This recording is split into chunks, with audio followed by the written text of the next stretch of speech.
The day after Oliver got engaged, his assistant handed me a plane ticket. Leave. Never show up in North City again. Otherwise, Oliver has plenty of ways to destroy you. I had been with him for years, admired by everyone, always in the spotlight. But when I left, it was in such disgrace that it was almost laughable. I said, fine. That very night, the plane fell from over 10,000 m in the sky. Chapter 1. I never thought I would die. In my plan, I would take the 30 million Oliver gave me and fly abroad, far away from all the mess and pain. There were countless good days waiting for me ahead. But in the instant the plane crashed, everything vanished. I was filled with hatred.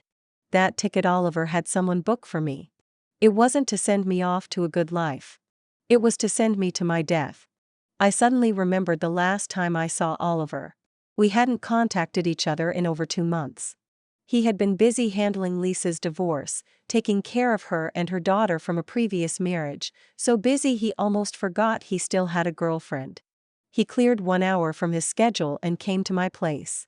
Well, not exactly my place. It was in the most luxurious part of North City, where every inch costs a fortune. If not for Oliver, I'd never have had the chance to set foot there. Not long ago, we had still been lying in bed together, his arm around my waist. I'd playfully scratched his back, leaving faint marks. But strangely, just a little time apart had turned us into strangers. We sat at opposite ends of the table, so far apart. He asked, "What do you want?" A blunt question. I didn't bother being polite. 3 years of my youth, I asked for 30 million. I admit I once loved him, but all that love disappeared the moment I realized I was just a substitute. He nodded and said, "All right." His tone was cold. "But you can't stay in North City. She doesn't like being in the same place as you." Huh. What could I do? Of course I had to lower my head. If I refused, Oliver had 100 ways to get rid of me, and I'd end up even more humiliated. He named a city. "I have property there. Pick anyone you like. I'll give it to you." So generous. I smiled. "Sure." He nodded again and asked, "Let's never see each other again. Can you do that?" My existence clearly bothered their perfect engagement. "Of course," I replied. "I'm an orphan. 3 years ago, I finally finished university. I heard North City was full of opportunity, so I came. I worked a few days as a model. I liked it, enjoyed it. But then I met Oliver. He pursued me fiercely for half a month, and then we were together. He didn't like me being too visible, so I kept shrinking my social circle. Eventually, I had no one but him. Everyone I knew was through him, not mine. I had no ties here. I couldn't wait to disappear and never see him again. But life had other plans, even in death. I saw Oliver again, though he couldn't see me, because I was already just a soul. Chapter 2. In life, I loved being beautiful. Before boarding the plane, I had my hair styled and put on light makeup.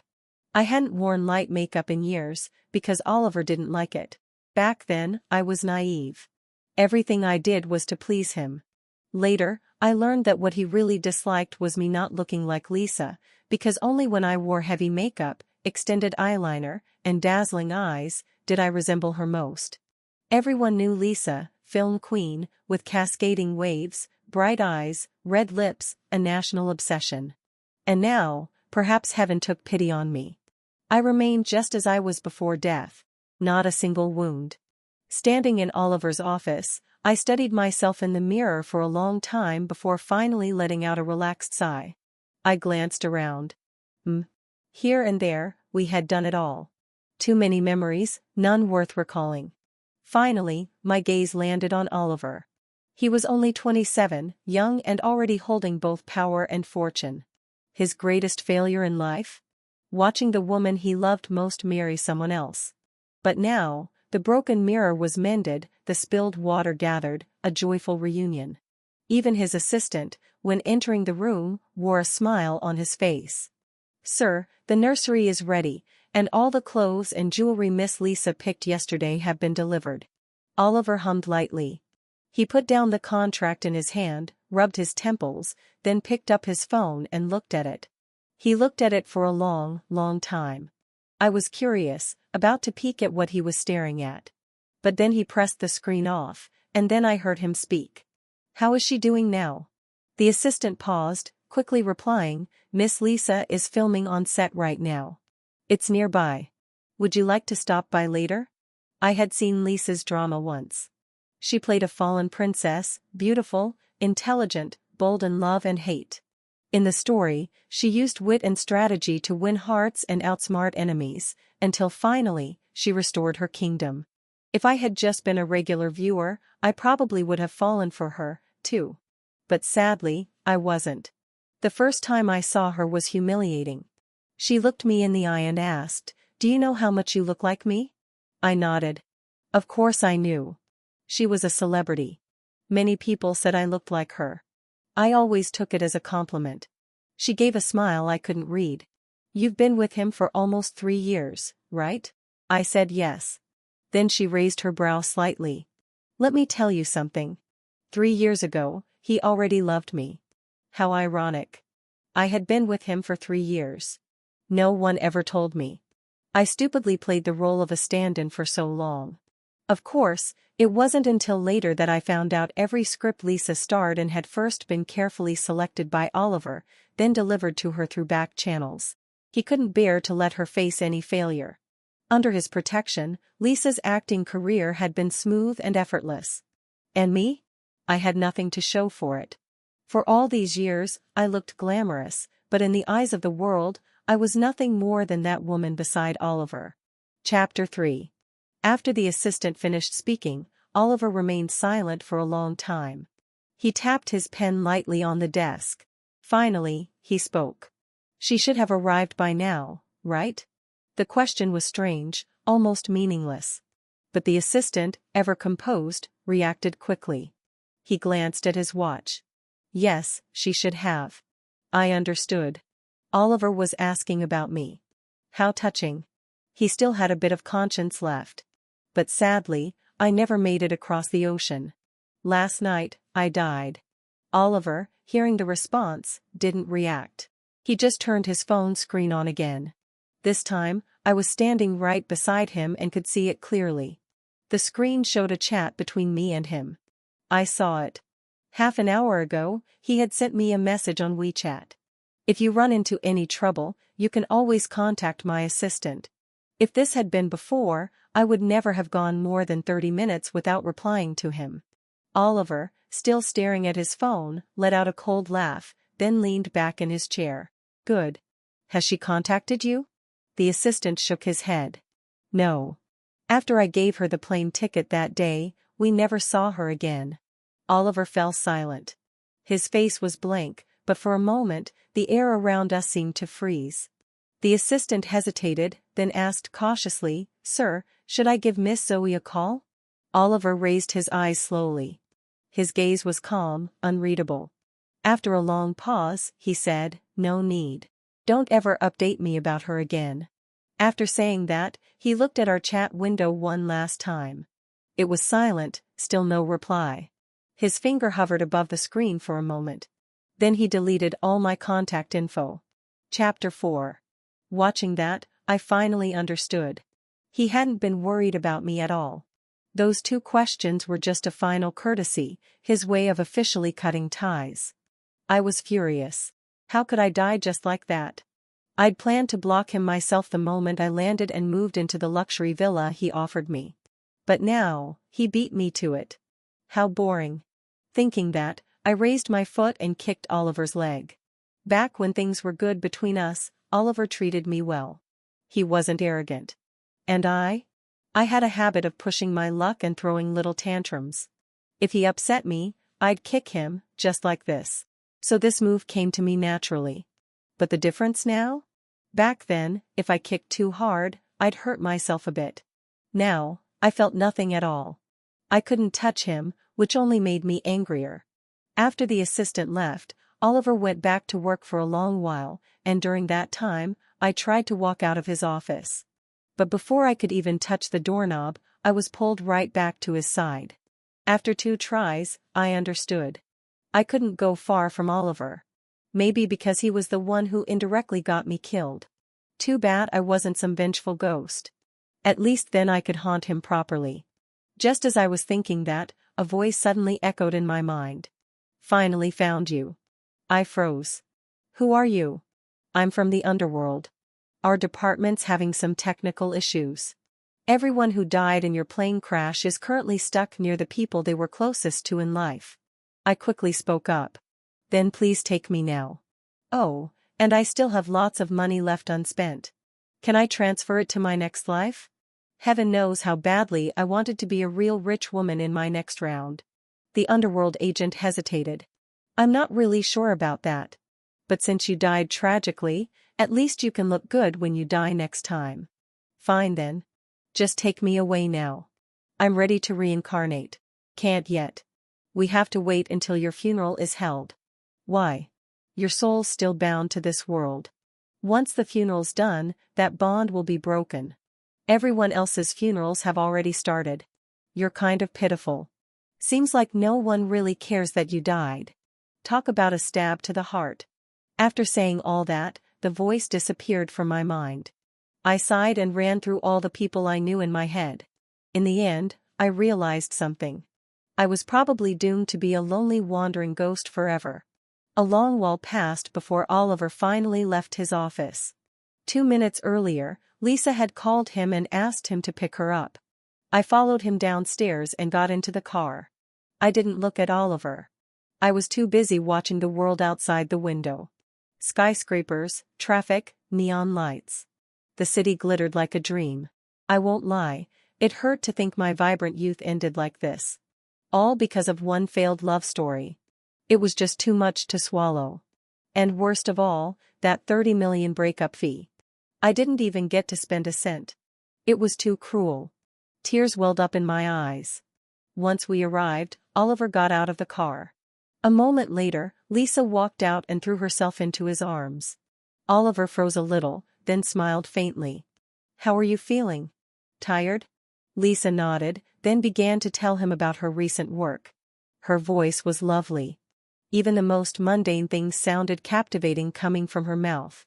They held hands, fingers intertwined, wearing matching engagement rings. Lisa had been in countless hit dramas and popular pairings over the years.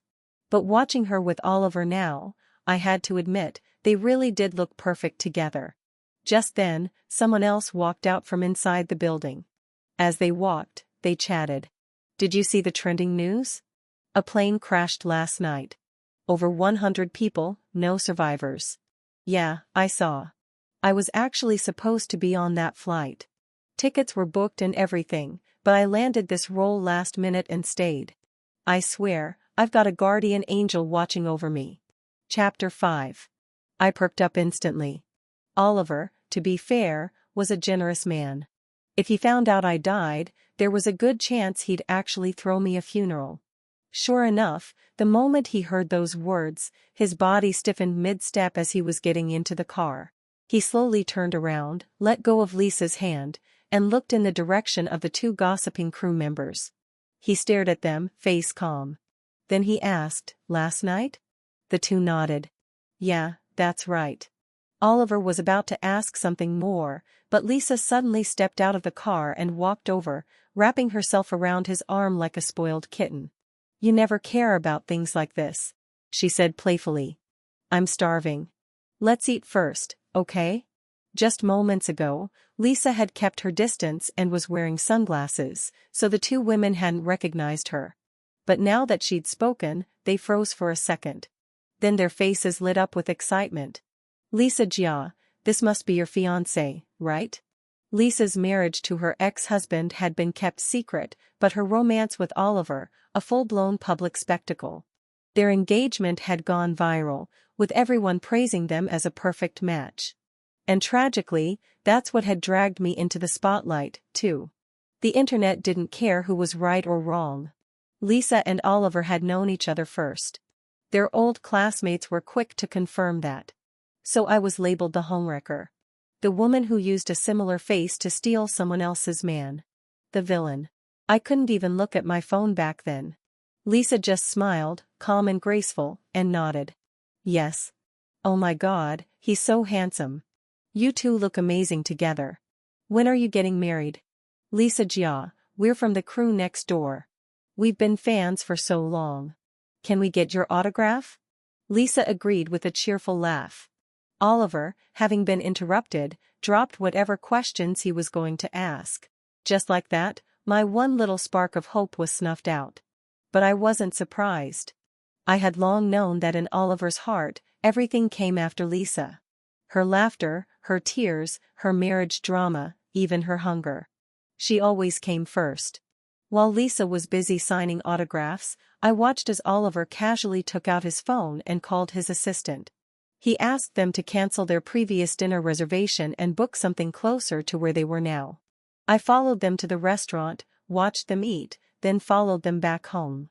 Throughout it all, Oliver was patient and attentive.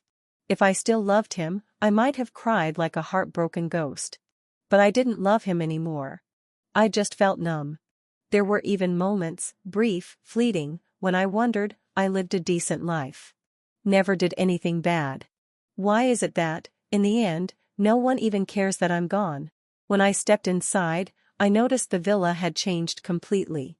It looked nothing like when Oliver and I were still together. The housekeeper, Monica, came downstairs holding the hand of a little girl, 3 or 4 years old at most. She wore a puffy princess dress, her hair naturally curly, and her eyes large and beautiful. A diamond hair clip glittered in her hair. Lisa waved to her. Alicia, come here. She had her father's surname, Lisa's ex-husband. Alicia ran over, threw herself into Lisa's arms, then grabbed Oliver's hand. Daddy Oliver. Oliver crouched down and gently stroked her hair. Were you good today? Such a happy, wholesome little family. Who would have guessed that the all-powerful Oliver, the fearsome CEO, would one day lower himself to raise someone else's child for love? Alicia nodded enthusiastically. I was. Right then, the doorbell rang, sharp and jarring, shattering the moment. Monica went to open it and returned a moment later holding a package. She glanced at Lisa, hesitating, then finally spoke. This seems to be from Miss Zoe. A wave of buried memories flooded back to me, the ones people tried to forget after I died. Oh, right. Before I left, I mailed Oliver a box. There were 2 things inside. The moment that box appeared, the villa fell into silence, until Alicia, still in Oliver's arms, burst into tears. She pointed at the package. Throw it away. That's from the bad lady. Wah. Her outburst sent Lisa into a panic. She lowered her head and gently coaxed her daughter. Okay. Okay. We'll do what you say. Mommy will throw it away right now. Then she shot Monica a look. Monica understood. Her expression uneasy. She looked at Oliver. Sir. The man lowered his gaze, staring at the package in her hands for a long moment, then finally said, throw it away. Monica sighed, turned around, and left. When she came back, her hands were empty. Lisa looked at her and casually commented, that little stand-in of yours really doesn't know when to quit. I gritted my teeth and cursed. Damn it. She was right. I was a ghost that wouldn't go away. I was the clingy little substitute. Let's see them try to call an exorcist and drive me out for good. Chapter 6. Oliver's expression didn't change at all when he heard those words. He didn't refute them, either. He simply said, Is that so? Lisa smiled slightly, gestured for Monica to take Alicia back to her room, then nestled herself into Oliver's arms. Her tone tinged with melancholy. Alicia is adorable, isn't she? If only she were really your daughter. I'd seen Lisa's ex-husband before, a well-known entrepreneur, mature, elegant, charismatic. Lisa didn't come from a wealthy family, but she had always been ambitious. Like a heroine from a romance novel. She met both Oliver and her ex-husband in her sophomore year, when she was in her prime. At the time, Oliver was just a student, quiet and low-key. Lisa did have feelings for him, but those feelings couldn't compare to the future her ex-husband could offer. He invested in a drama just to win her over.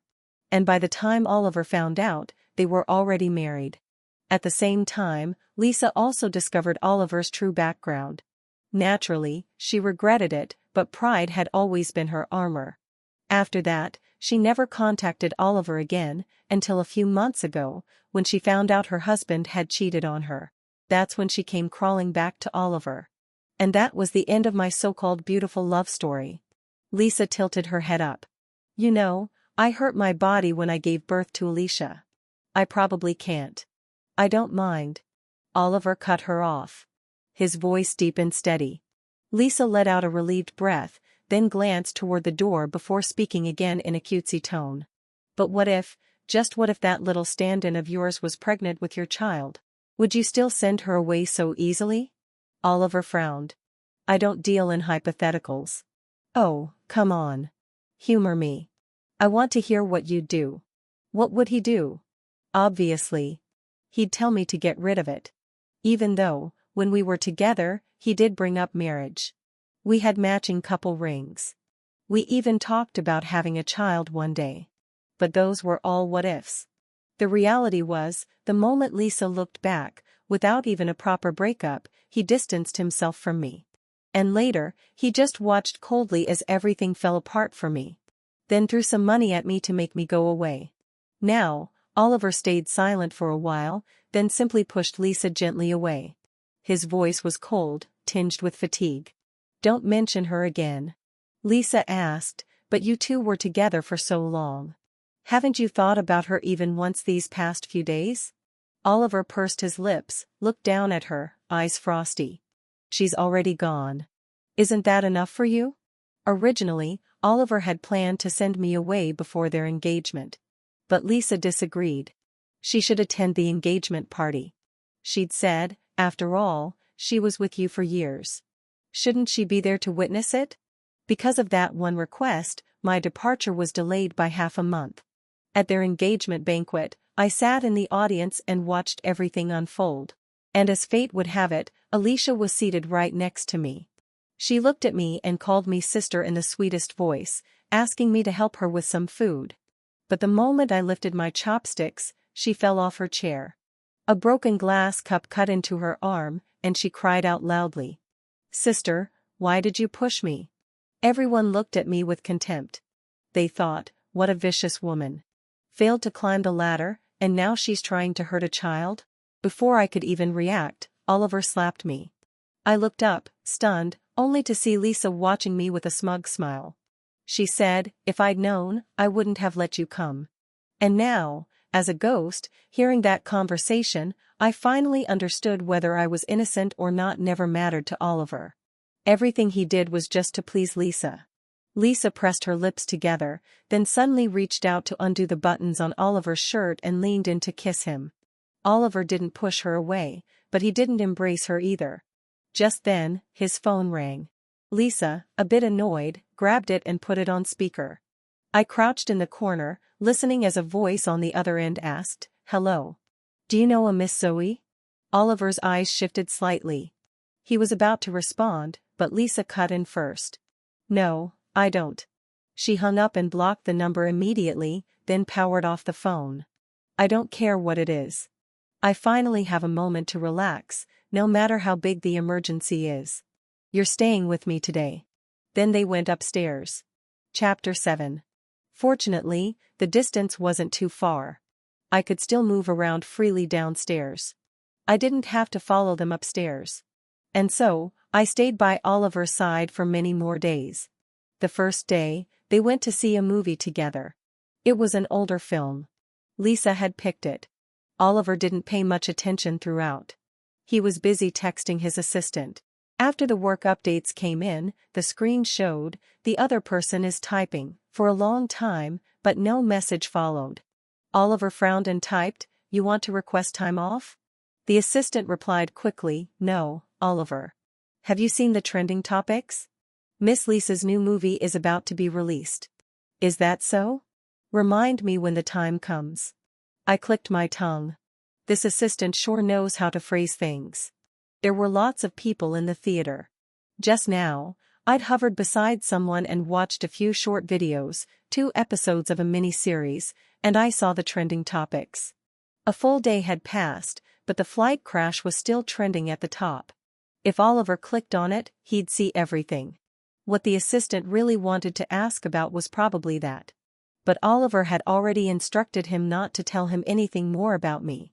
So, the assistant asked in a very roundabout way. After replying, Oliver looked up and spaced out for a long time. That's when he realized the movie was my favorite one. I used to pester him into watching it with me again and again. And every time, we'd end up making out on the couch. We were young, reckless, and never cared about the time of day. After a while, Oliver suddenly stood up. Lisa, wearing sunglasses and a hat, whispered, "What's wrong?" "I'm stepping out for a bit." He left the theater, then the entire mall, and somehow ended up standing outside, chain-smoking, covering the ground with ashes. The next day, Lisa went to the film set. Alicia had a fever. It was Oliver who took her to the hospital himself. After finally calming her down, Oliver stood in a corner, staring out the window, lost in thought. A couple of nurses walked by, unaware of his presence, chatting casually.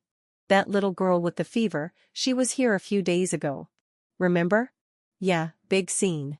Hospital director came out to greet them. "But if I remember right, it was just a small cut."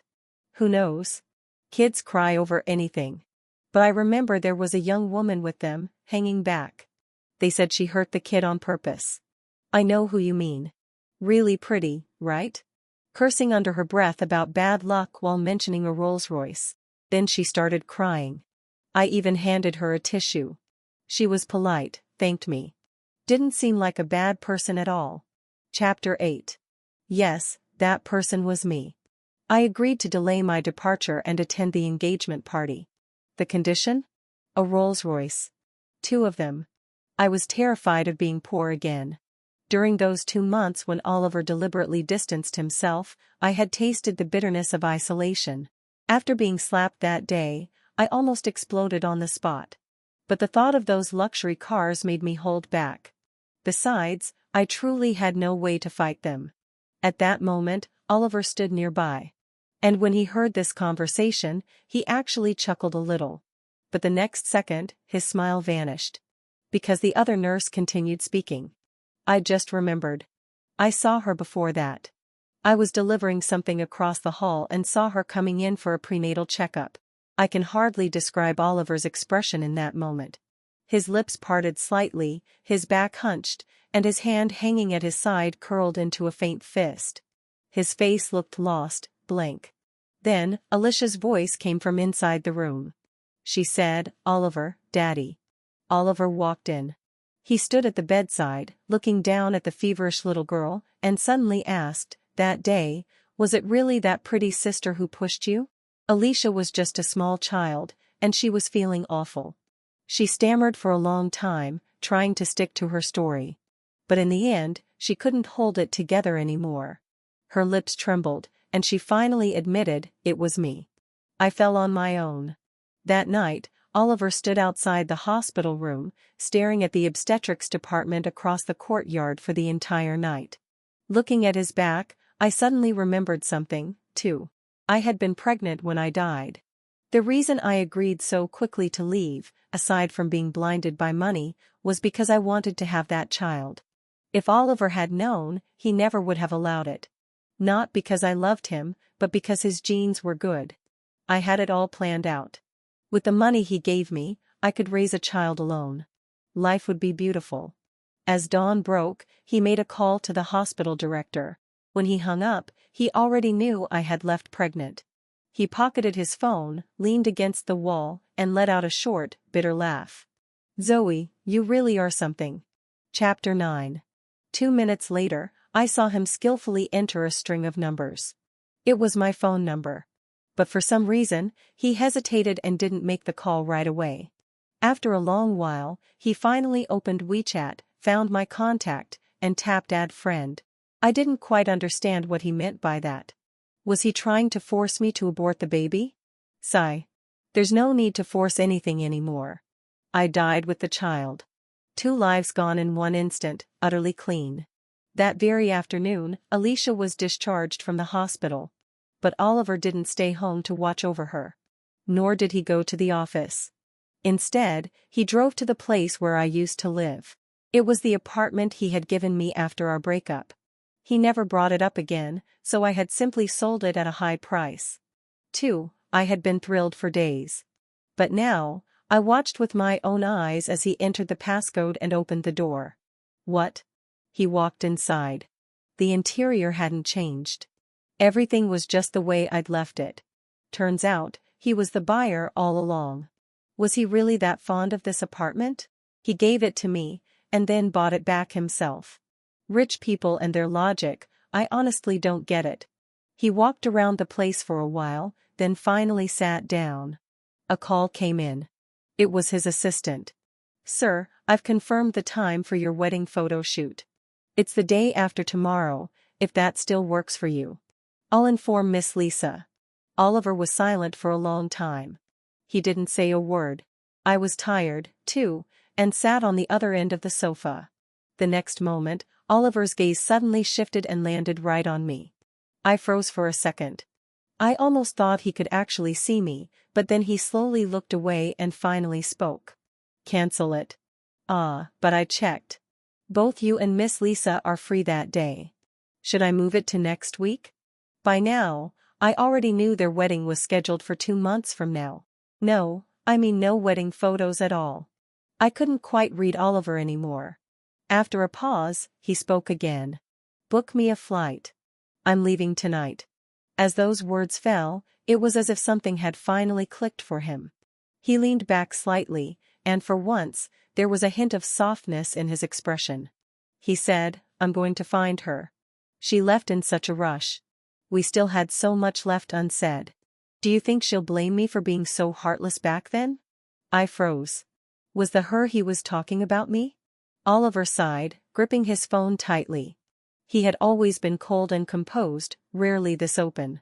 These few sentences, this level of vulnerability, were unheard of from him.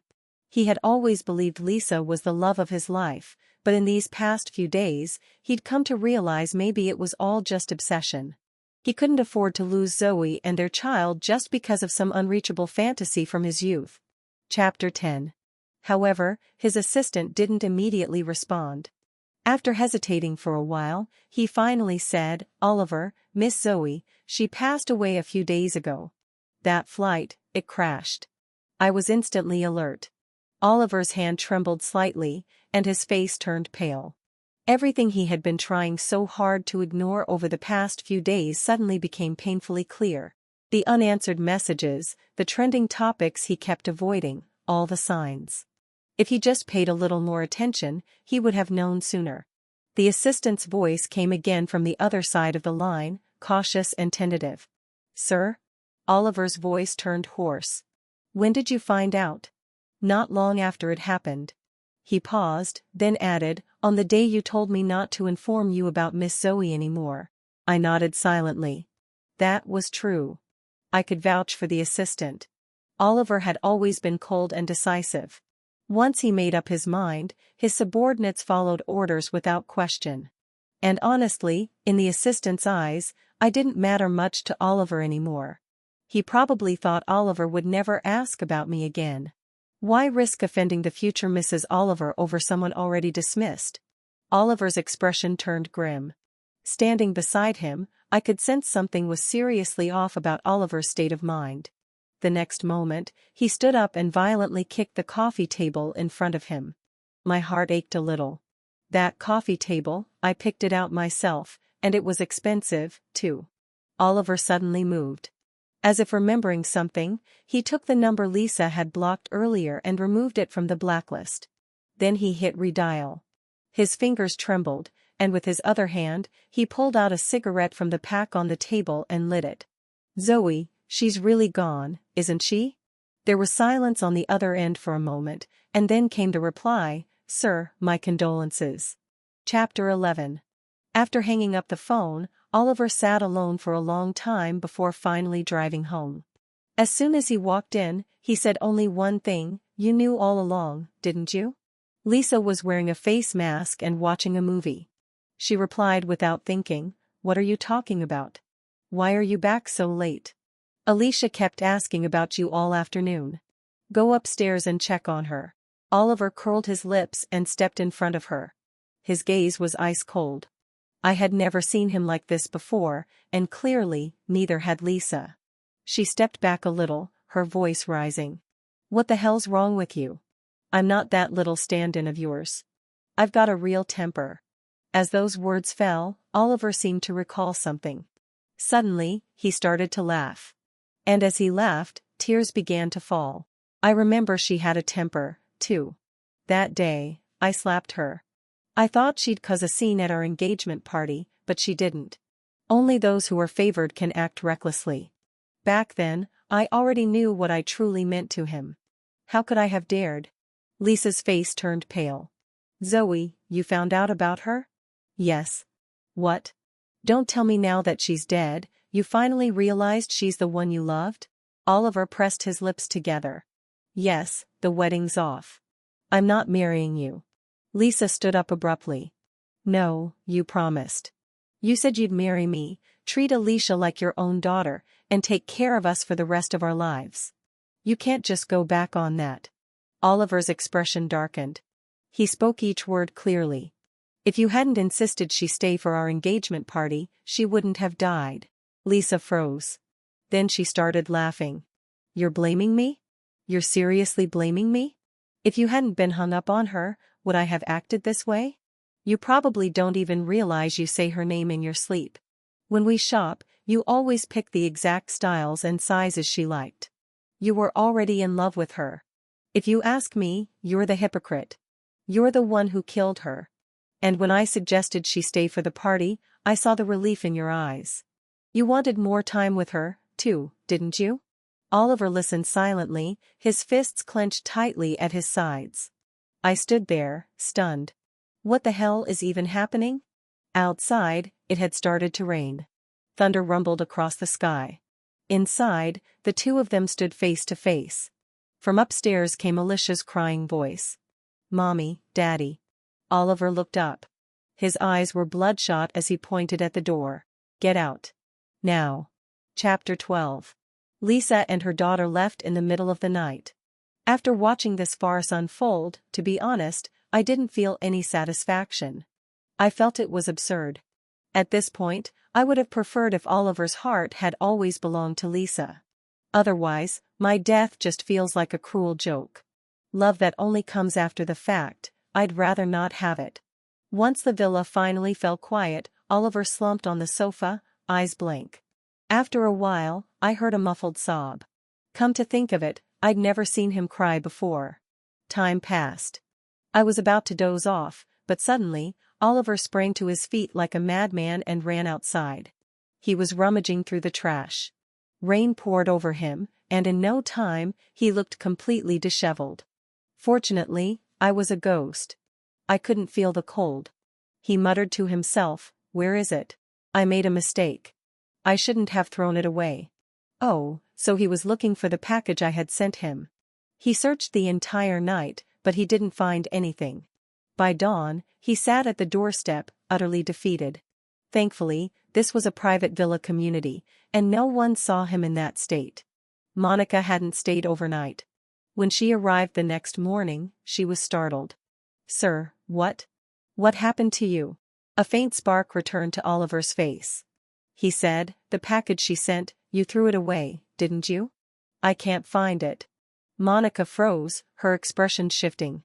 After a pause, she replied, "Actually, I didn't throw it out." Oliver looked up, eyes suddenly glowing. "Where is it?" Monica walked toward her room, and Oliver followed behind, step by step. She sighed. Miss Zoe was a good girl, pure-hearted. She went so far away all on her own. Who knows when she was planning to come back? Oliver stopped in his tracks, his throat tightening. "She's not coming back." Monica didn't understand what he meant. She thought he just meant to leave Zoe abroad for good. She shook her head. "What a shame. She used to ask me all the time what your favorite dishes were. She wanted to cook them for you. She said she didn't actually like wearing heavy makeup, but since you liked it, she tried to like it, too. She even asked me once if she looked like Miss Lisa, if she was just as pretty." She smiled as she asked. I didn't dare tell her the truth. I said she was prettier than Miss Lisa. She was so happy when she heard that. Oliver turned his head to the side. His hands trembled violently at his sides. He nearly burst into tears again. Chapter 13. That box eventually ended up in Oliver's hands. He treated it like a treasure, carrying it carefully back to his room. His hands were dusty and dirty when he touched it. He quickly grabbed some tissues nearby to wipe it clean, and then didn't dare touch it again.